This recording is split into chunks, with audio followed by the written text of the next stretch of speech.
কর্মরত শিক্ষকদের টেটের বিজ্ঞপ্তি দিয়েও প্রত্যাহার করে নিল। কিন্তু কেন? আসল কারণ কি?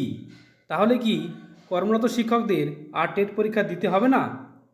তার আগে বলি, যারা টেট পরীক্ষা দিতে চান তাদের জন্য কতগুলি গুরুত্বপূর্ণ বই এই ভিডিওর ট্যাগ প্রোডাক্টে দেওয়া রয়েছে, আপনারা সেখান থেকে দেখতে পারেন। এবার চলুন বন্ধুরা, কোন রাজ্য টেটের বিজ্ঞপ্তি দিয়েও প্রত্যাহার করলো এবং কেন করলো চলুন দেখে নেওয়া যাক।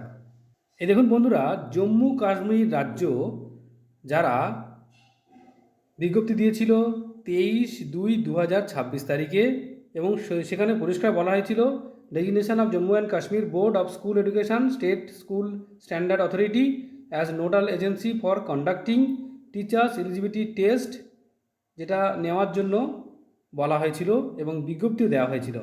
কিন্তু এই বিজ্ঞপ্তি প্রত্যাহার করেছে। চলুন দেখে নেওয়া যাক। আজকে তারিখ অর্থাৎ 26/2/2026, অর্থাৎ 3 দিনের মধ্যেই সেই বিজ্ঞপ্তি কিন্তু আবার উইথড্র করা হলো। এই দেখুন পরিষ্কার লেখা হয়েছে দ্য গভর্নমেন্ট অর্ডার নম্বর এত বলে দিয়ে দেওয়া হয়েছে regarding 23/2/2026, subject is hereby kept in abeyance still further order. বলছে যে পরবর্তী অর্ডার না আসা পর্যন্ত এটা আপাতত স্থগিত থাকছে।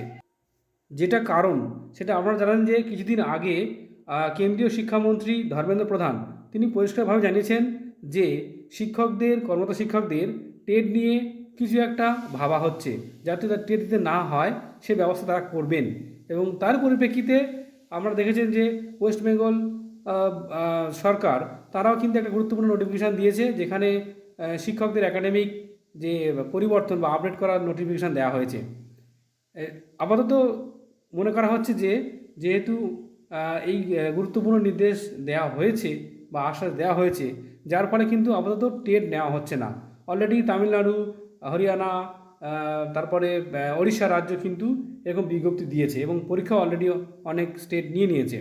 এখন জম্মু কাশ্মীর রাজ্য তারা টেটের বিজ্ঞপ্তি দিয়েও প্রত্যাহার করেছে। এখন ডিটেলস আরও খবর পেলে আপনাদের জানাবো। ভালো থাকবেন, ধন্যবাদ।